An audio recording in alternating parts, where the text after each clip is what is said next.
지난주 월요일은 저희 교회에서 서울신학대학교 대학원 졸업생들 졸업 감사 예배를 드렸고요.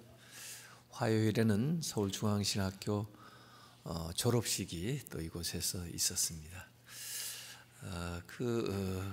두 개의 그 이벤트에 참여하면서 저는 그런 권면의 말을 졸업생들에게 했습니다. 참 우리가 하나님께 소명을 받았다는 게 얼마나 귀한가. 우리가 받은 이 소명은 우리의 생명보다 더 귀한 것이다. 왜냐하면 그 소명을 이루라고 그 소명 때문에 생명을 주셨기 때문에 생명이 다하는 날까지 그 소명을 사명으로 알고 이래야 된다. 그런 말씀했습니다. 저도 돌이켜보니까 40년 전에 복음을 전하라는 소명을 받았어요. 근데 사실 그때 저희 일가 친척 중에 아무도 예수 믿는 사람 없었어요. 그런데 저는 그 소명이 세상의 어떤 것보다도 가치 있는 부르심으로 알았습니다. 그래서 제가 좋아하는 마치 제 간증같이 여기는 그 한 절로 돼 있는 성경의 비유가 마태복음 13장 44절인데 밭에 감추인 보화의 비유예요. 이 농부가 일하다가 아마 난리통에 누가 숨겨놓고 도망갔다가 잊어버리고 그냥 방치되어 있는 그 보화를 발견한 거예요. 그걸 자기 걸로 만들기 위해서 그때부터 모든 것을 다 팔아서 그 밭을 사는 그 이야기인데, 저는 하나님이 주신 그 소명이 그 밭에 감추인 보화라고 생각했어요. 몰라서 못 봐서 그렇지, 나처럼 이걸 안다면 그러지 않을 거야. 그래서 반대하는데도 불구하고 담대히 나아갔어요. 근데 결국 진짜 그 보화가 드러나서 가족들이 다 예수 잘 믿고 우리 형제들이 다 주의 종이 되고 또 저도 여기까지 나왔거든요. 이 부르심이 참 소중한 건데, 이게 목회자만 부르심을 받는 거냐? 아니에요. 좀 다른 분야로 부르기는 해도 모두 다 부르심을 받은 거예요. 목회자로서의 부름, 또 사업가로서의 부름, 교사로서의 부름, 의사로서의 부름, 다양한 콜링이 있죠. 그러나 결국 그 콜링이 calling from heaven, calling from God. 오늘 여기 거룩한 형제들아 그랬는데,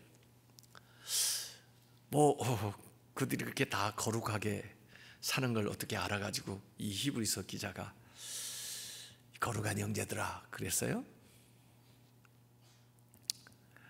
모르죠.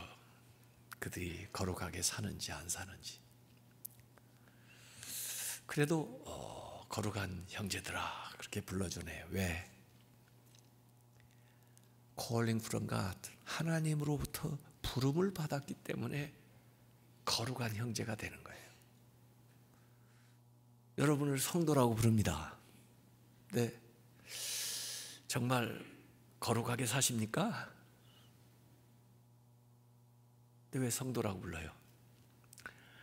우리가 하나님의 거룩한 부름을 받은 자들이기 때문에 성도입니다. 미리 불러주는 거예요. 진짜 성도는 죽어서 되는 겁니다. 저도 이렇게 살아가지고 나중에 죽었을 때는 성도가 됐으면 좋겠어요. 그래서 목사 한 기체 그렇게 쓰지 말고 성도 한 기체 그렇게 써주면 영광이겠어요. 하나님의 부름을 받았다 하는 말은 하늘에서 부름을 받았다는 것인데 하늘로부터 초청장을 받았다는 얘기예요. 그것은요, 우리가 어디로 갈 것인가 하는 것을 보여주는 것입니다. 하나님께로 간다, 하늘나라로 간다, 그거예요. 그러니까 이 세상에 살아도 그런 소망을 가지고 살아야 된다고요. 그러한 담대함을 가지고 살아야 된다고요. 그런 확신을 가지고 살아야 된다고요. 마치요, 저는 참 이 내비게이션 원리가 참 재밌어요. 목적지를 딱 찍어 놓으면 내가 어느 자리에 있든지 그 목적지를 가는 길을 다 찾아서 보여줘요. 그리고 내가 진행하는 동안에 나는 그 목적지를 향해 가고 있는 거예요. 하늘의 부름을 받았다는 것은 우리의 목적지로부터 우리가 현재 살고 있는 삶의 자리에 성령께서 이렇게 오셔서 우리를 그 목적지까지 이끌어가는 거예요. 그래서 우리가 그 성령님의 인도하심만 거절하지 않으면 또 순간적으로 조금 벗어났다 할지라도 다시 돌이키면 결국에는 그 부르심을 우리가 이루게 되는 것입니다.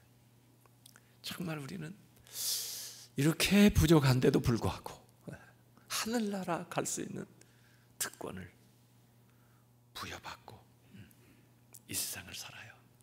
하늘나라로 오라. 그러면서 오늘 3장 1절에 권면이 나옵니다. 뭐라고 권면이냐? 예수를 깊이 생각하라.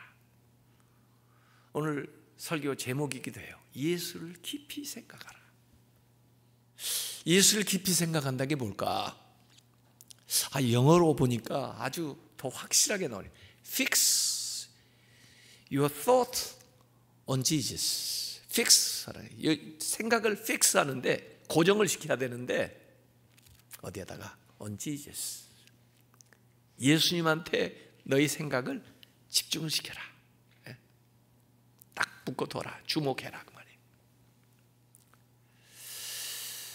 왜? 그 당시에는요 시험도 많고요, 문제도 많고요, 핍박도 많고요, 또 바쁘고요. 예수님 아니고도 신경 쓸 일이 많아요.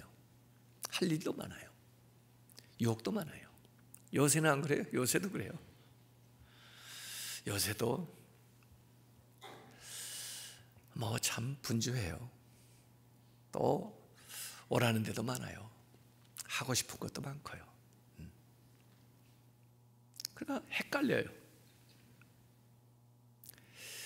생각이 4분 5열이 돼 있어요. 이렇게 분산이 돼 있어요. 어디에 집중을 못해요. 애들도 이렇게, 애들이 왜 공부를 못하는지 아세요? 집중력이 떨어져서 그렇습니다. 집중을 못해요. 산만해요. 뭐 하나에 집중을 못해요. 근데 오늘 fix 해야 되는데, 예수를 깊이 생각하라는 말은 뭐 여러 가지 뭐 묵상을 하라, 뭐 성경 공부를 많이 해라, 뭐 그런 말이 아니에요. 예수님에게 집중해라 이거예요. 삶에. 그래야 가닥이 잡힌다 이거예요. 그렇지 않으면 산만해요.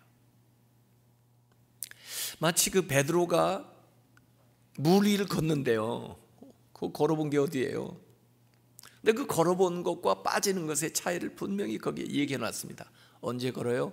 예수님을 똑바로 바라보고 fix on Jesus, 예수님에게 집중할 때 자기도 넘지 못하는 예수님의 능력이 자기에게 임해서 그 만유 인력의 법을, 중력의 법칙을 뛰어넘어요. 그래서 물 위를 걸어요. 기적이죠. 근데 그 예수님을 향했던 그 시선이 옮겨져서 물결을 향할 때 이 세상의 법칙이 그에게 적용돼서 물에 빠져요. 얼마나 이 세상에 관심 둘 게 많습니까? 얼마나 세상이 우리를 미혹하는 게 많습니까? 얼마나 분주합니까? 그러다 보니까 시선이 흐트러져요. 그래서 오늘 예수를 깊이 생각하라는 것은 예수님에게 집중해라 해요. 예수님에게 싱글 포커스, 단일 초점을 두고 나가면 다른 것들이 해결이 돼요. 정리가 돼요. 근데 예수님에게서 눈을 떼어서 바라보면요, 고만고만하고 그게 그거 같고 그래가지고 복잡해요. 정리가 안 돼요. 그 예수님에 대해서 얘기하면서 우리의 믿음의 도리인, 믿음의 도리다, 이 말이 참 왜 이렇게 번역을 했을까 조금 아쉬워요. 우리 신앙 고백인 말이에요. 신앙 고백, 믿음의 도리, 신앙 고백 같은 말이에요. 우리가 신앙 고백 하잖아요. 신앙 고백, 뭐 복음서에도 신앙 고백이 자주 나오죠. 예수님에 대해서 주는 그리스도시요 살아계신 하나님입니다. 뭐 도마는 나의 주 나의 하나님이시요 그리고 이렇게 신앙 고백이 나오는데 예수님은 신앙 고백의 대상이에요. 사실 우리가 고백하는 사도신경의 핵심도 예수님에 대한 고백이에요. 예수님에 대한 고백이 쫙 나와 있어요. 그리고 예수님을 통해서 우리가 하나님을 사실 고백하는 거고, 예수님을 통해서 성령님을 고백하는 거고, 예수님을 통해서 교회를 알게 되는 거고, 예수님을 통해서 종말을 알게 되는 거예요. 그게 우리의 믿음의 도리라고요. 그게 사도신경, 우리 신앙 고백이에요. 내가 신앙 고백의 내용을 여기 두 가지로만 딱 핵심적으로 얘기했는데, 사도시요 대제사장이신 예수, 이렇게 해놨어요. 사도. 예수님을 사도라고 얘기한 것은 성경 전체를 통틀어서 여기 딱 한 번 나옵니다. 저도 처음에 읽을 때는 의아했어요. 아니, 예수님이 12제자들을 사도라고 하는 건 이해가 되는데, 아니 예수님을 사도라? 이 사도라는 말 뜻 자체가 뭐냐면은 보냄받았다, 그 말이거든요. 아포스톨로스, 보냄받았다는 건데, 뭐 예수님의 제자들이 다 보냄받은 자들이죠. 예수님 보내셔서. 또 구약에도 보면은 무슨 뭐 선지자들이 다 예수님의 보냄받은 자들, 모세 같은 분도 보내심을 받아서 가서 한 분들이에요. 근데 그 하나님 편으로서부터 보냄을 받은 자들의 완결판이 예수님이라는 거죠. 예수님께서 그 못된 품꾼들에 대한, 악한 품꾼들에 대한 비유를 들으신 적이 있는데, 주인이 종들을 자꾸 보내요. 종들을 보내는 족족 종을 능욕하고 보낸 뜻을 그들이 받아들이지 않아요. 그래서 마지막 최종적으로 보내는 분이 아들이에요. 보냄받았다는 것에서 예수는 사도입니다. 그래서 모든 지금까지의 선지자들, 모든 메시지의 완결판을 예수님이 가지고 계신 거예요. 예수님에게 집중하면 그 모든 것들이 다 풀어지는 거예요. 다 이해가 되는 거예요. 더구나 이 예수님은 대제사장이에요. 대제사장. 구약의 많은 제사장들, 모세가 제사장이 아니었는지는 몰라도 하여간 아론, 그 다음에 레위족들, 이 모든 사람들의 그 제사장은 예수님을 예포하는 사람들이에요. 근데 결국은 예수님께서 오셔서 단번에 자기 스스로 십자가에서 제물이 되심으로써 이 모든 것들을 완결하신 거죠. 그 예수를 깊이 생각해라. 그 예수님에게 집중해라. 예수님에게 집중하면 모든 것이 해결돼요. 그래서 변화산에서 그 엘리야하고 모세가 나타나서 예수님하고 대화하다가 그 다음에 어느 순간에 그들이 사라지고 예수님만 남고 하는 그 비전을 제자들이 보았는데, 예수님은 율법과 선지자의 마침일 뿐만 아니라 결국 예수님을 통하면 그 모든 것이 완성되는 것이니까 그 안에 다 들어가 있는 거죠. 실체가 예수님에게서 드러내버린 거죠. 그래서 하나님께 보냄을 받아서 말씀을 몸으로 완전히 이루시고 우리 대신 자신을 희생제물로 삼아서 하나님께 온전한 제사를 드리신 그 예수에 집중해라, 이런 겁니다. 그러니까 우리가 믿음 생활을 하면요 계속 더 깊어져요. 처음에 교회, 저도 중학교 3학년 때 친구 따라 나갈 때는 친구들이 좋아서 교회 가서 노는 게 좋아가지고 나갔어요.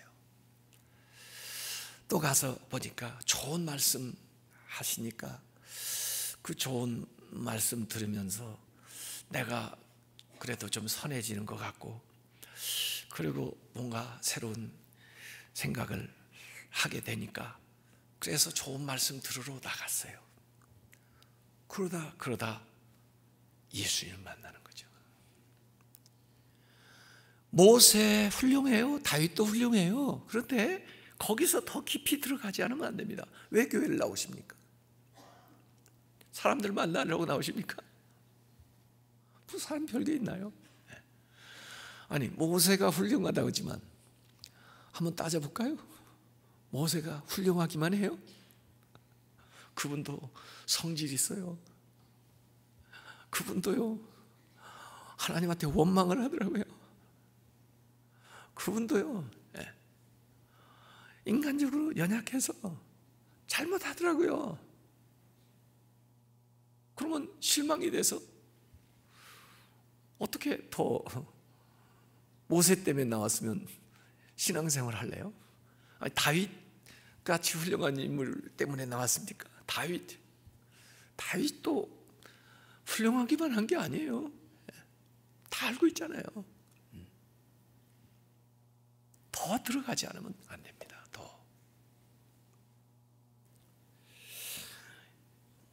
베드로도 보니까요, 복음서에서 나온 실수는 그만두고 사도행전으로도 가만히 보니까 베드로도 실수가 있지만 그렇게 베드로가 대단한 역사를 일으킬 때도 베드로를 비난하는 사람도 있더라고요. 초대교회에서도. 이미 초대교회에 베드로가 얼마나 대단한 인물입니까? 근데 사도행전 11장에 보니까 바로 그 안에서도 베드로를 비난하는 사람들이 있어요. 교회에 나오면 보이는 사람이 베드로인데 그 사람이 흠이 있다면 어떻게 신앙생활 하시겠습니까? 더 들어가야죠. 더. 예수 그리스도에게 초점을 두지 않으면 안 됩니다. 그들은 예수님을 부분적으로 보여줄 수는 있어도 예수님과 달라요.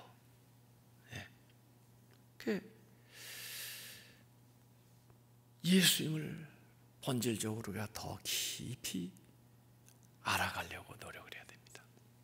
그것이 우리의 믿음이고 우리의 삶을 변화시켜요. 예수를 알면 알수록 나 자신을 더 잘 알게 돼요. 요한 웨슬리,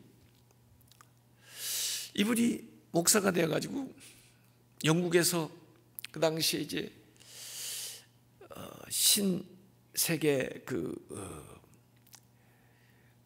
아메리카 대륙에 특별히 미국의 그 조지아주에 선교를 하러 가죠. 근데 그 대서양 바다에서 풍랑을 만났습니다. 와, 정말 보통 심한 풍랑이 아닌데 죽을 것 같아요. 근데 죽는 건 고사하고 지옥 갈 것 같아요. 아니, 이대로 죽으면 안 되는데, 죽을 준비가 안 됐는데, 난 이렇게 해가지고 천국에 못 가는데, 두려움에 휩싸여서 있는데, 한편에 보니까 자기가 그렇게 영국에 있을 때는 무식하다 그렇게 생각했던 모라비안 교도들이 기도를 하면서 찬양을 하는데, 가식이 아니라 보니까 그렇게 마음의 표정에 평화가 넘치는 거예요. 아니, 나도 저들하고 같은 하나님을 믿는다고 그러는데 왜 저들은 저런데 나는 이러냐. 그래서 그 중에 한 사람 붙들고 물어봤어요. 당신들은 어떻게 이렇게 태어납니까? 무섭지 않습니까? 그랬더니 그 형제가 웨슬리에게 한 말입니다. Do you know Jesus? 당신 예수 아십니까? 아니, 목사 보고, 웨슬리는 아버지 때부터 목사님이에요. 웨슬리는요, 그 당시 세계 최고의 명인 옥스포드의 천재예요.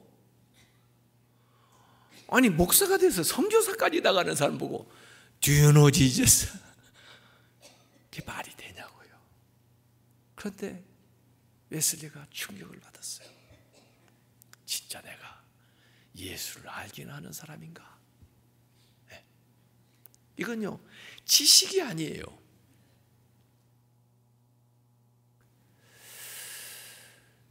예수가 뭐 하신 분이며, 예수님이 나를 위해서 어떤 분이며, 내가 어떤 분으로 예수님을 믿고 있으며, 내가 주님께 뭘 받았는지를 모르면 모르는 것입니다.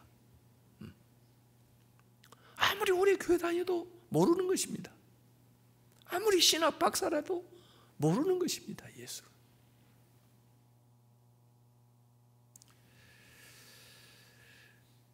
과연 예수님이 나에게 누구신가? 이걸 깊이 한번 생각해 보라는 거예요.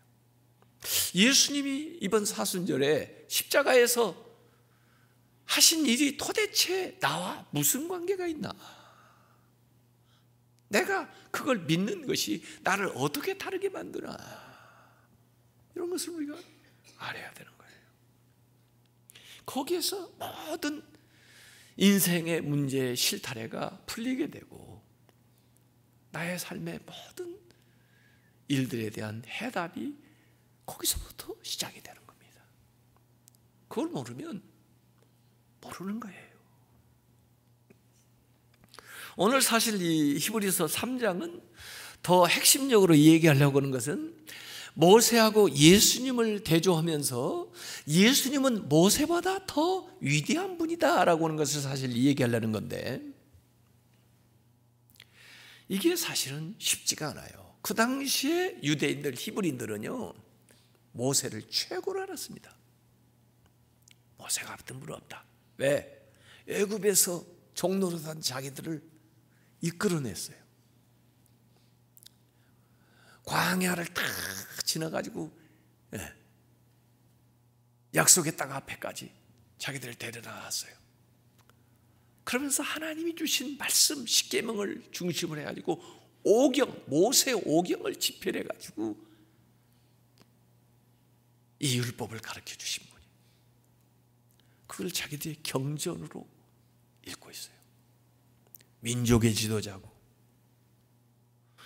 이런 예수님, 더구나 지난 세대에 있던 사람들은 항상 이렇게 미워하는 습관이 있어요. 그래서 대단한 분으로 이렇게 영웅으로 생각을 하고 있는데, 지금 가까이 있었던 아니 저 갈릴리 나사렛에서 와가지고 뭐 십자가에 못 박혀 돌아가셨는 이런 가까운 시대에 있었던 인물하고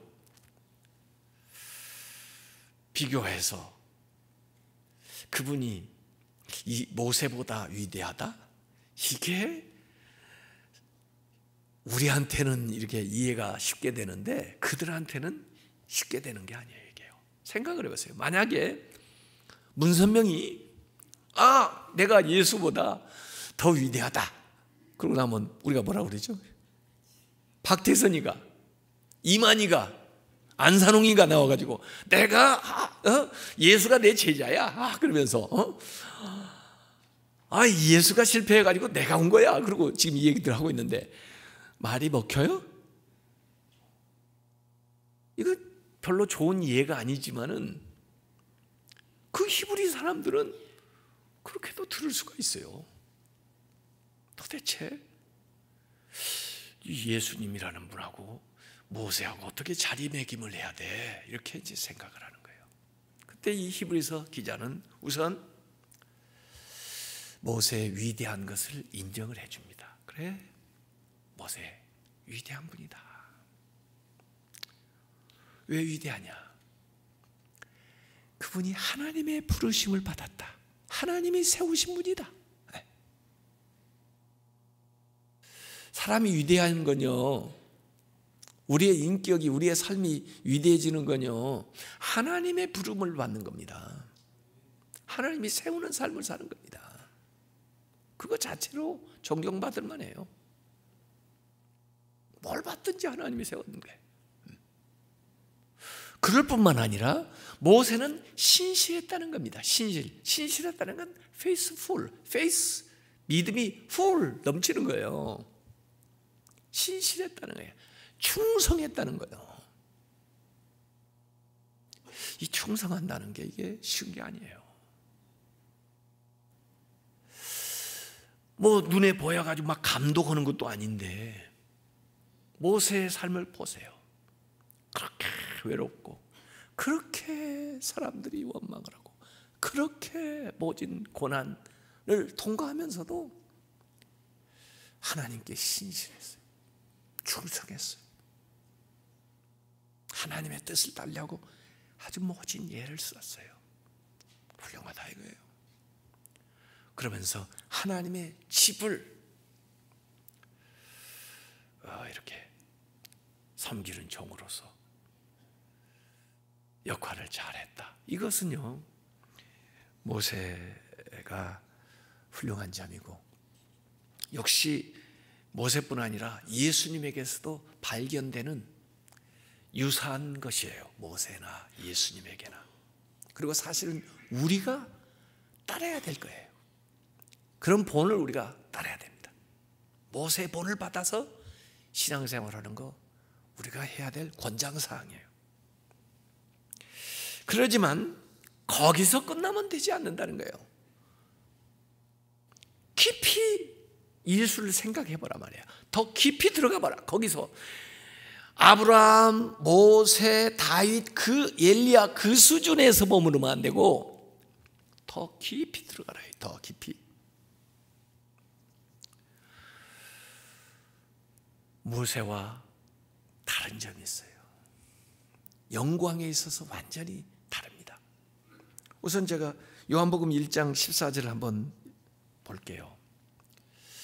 말씀이 육신이 되어 성육신한 거죠. 우리 가운데 거하시며 우리가 그의 영광을 보니까, 예수님에게서 그 영광을 보니까 하나님의 독생자의 영광이에요. 하나님의 영광이요. 하나님과 동일한 영광이요. 그 다음에 그 안에 은혜와 진리가 충만했다. 우리는요, 하나님께 영광 돌려야 되는 존재예요. 그러나 하나님은 영광스러운 존재예요. 예수님은 하나님의 영광이. 우리는 진리가 필요한 사람들이에요. 우리는 진리를 증언하는 사람들이에요. 모세는 진리를 가르친 사람이에요. 그런데 예수님은 그 자체가 진리가 충만해요. 그 자체가 진리예요. 우리는 은혜를 구하는 사람이에요. 우리는 은혜를 받아야 되는 사람이에요. 모세는 은혜를 구한 사람이에요. 그러나 예수님 자체가 은혜가 충만한 분이에요. 은혜를 주시는 분이에요. 어떻게 달라요? 완전히 달라요. 그래서 여기 집을 짓는 것에 대한 이야기를 이제 그 다음에 해 나가는데,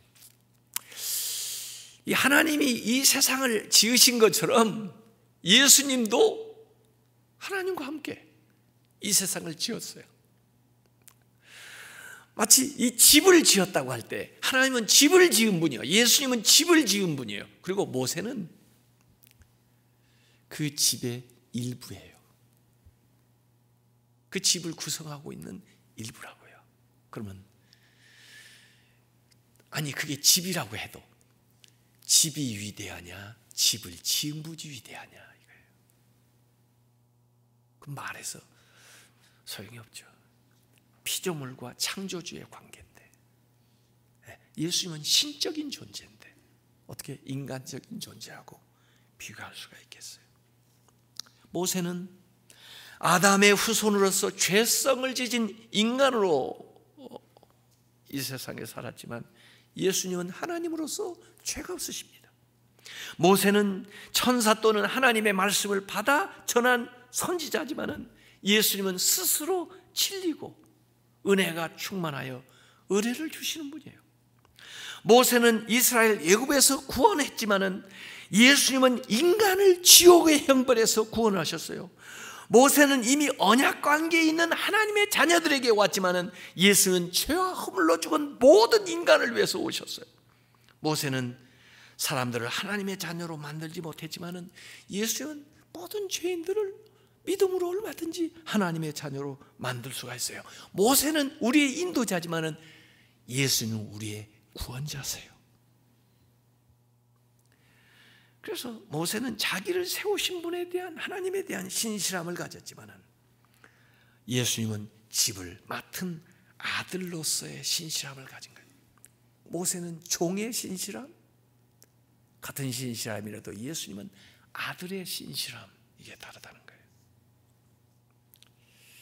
그렇기 때문에 기독교가요, 모세교가 아니라 기독교가 되는 거예요. 그리스도교가 되는 거예요. 그리스도를 믿는 거예요.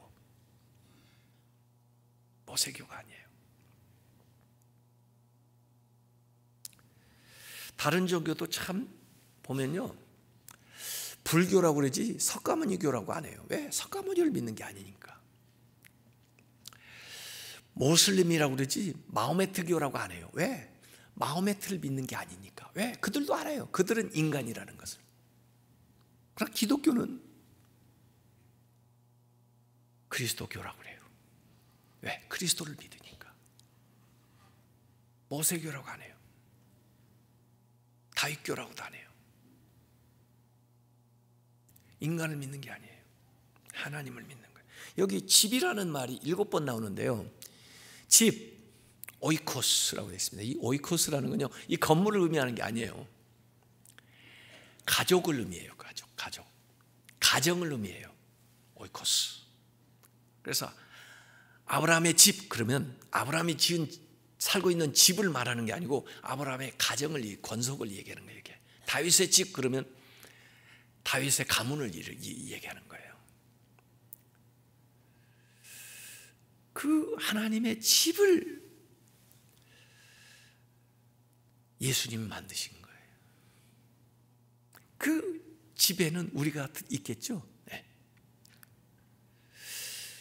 모세도 있어요. 네. 그 구성원이에요. 왜 하나님은 그 집을 만드나? 하나님이 거하시기 위해서. 성도들은 하나님이 거하는 집이에요. 그래서 예배소서 2장 22절에 보면 너희도 성령 안에서 하나님이 거하실 처소가 되기 위하여 예수 안에서 함께 지어져 간다 그래요. 하나님은 태초부터 우리 안에 처소를 찾으세요. 왜냐하면 하나님이 보이지 않으니까 우리로 하여금 어느 장소를 지정해서 하나님을 기억하면서 살아가도록 그렇게. 그래서 사실 에덴 동산에서 선악과는 다른 것보다도 그게 어찌 보면 보이지 않는 하나님의 보이는 모습이에요. 그걸 중심으로 해서 살아가는 거예요. 거기에 도전하면 안 된다는 거예요. 나중에 제단을 쌓았죠. 제단도 하나님의 임재를 드러내는 거예요. 성막도 성소도 하나님의 임재를 드러내는 거예요. 성전도 하나님의 임재를 드러내는 거예요. 교회도 하나님의 임재를, 이 장소 임재 사상이 있어요. 그런가 하면 시간 속에서도 하나님이 거하신다. 왜? 하나님은 장소뿐 아니라 시간을 다스리는 분이다. 그래서 안식일이 있는 거예요. 안식일은 다른 게 아니에요. 하나님이 시간의 주인이십니다. 그래서 시간을 성화시키는 거예요. 우리의 일상생활을 구원해 주는 거예요. 이렇게 거룩하게 만드는 거예요.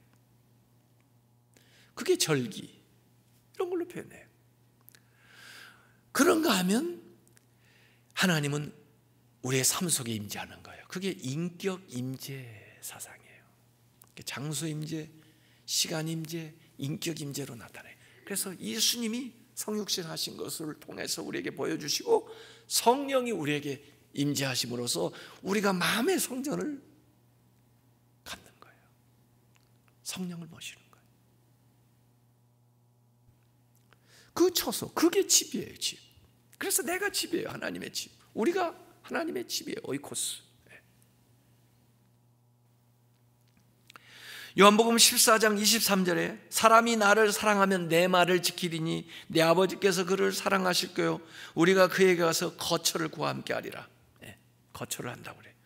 요한계시록 3장 20절에도 볼지어다 내가 문 밖에서 들으니 누구든지 내 음성을 듣고 문을 열면 내가 그에게로 들어가 그와 더불어 먹고 그는 나와 더불어 먹으리라. 주님을 영접하는 걸 이렇게 얘기한 거예요. 같이 사는 거예요.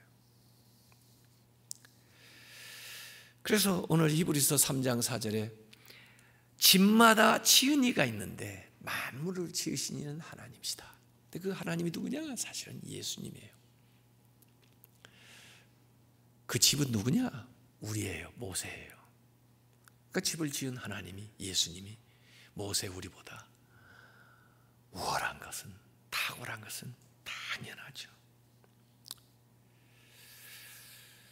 그래서 모세는 우리가 본받아야 될 신앙의 모본이고 예수님은 우리가 믿어야 될 신앙의 대상이에요.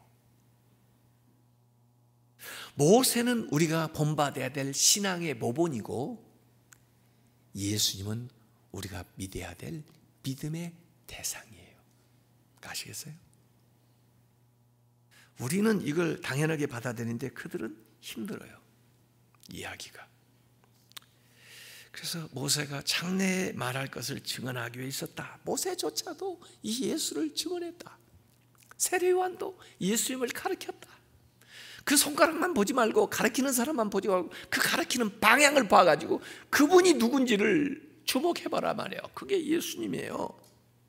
히브리서 10장 1절에 율법, 모세가 전한 그 율법은 장차 올 좋은 일의 그림자일 뿐이요 실상이 아니에요.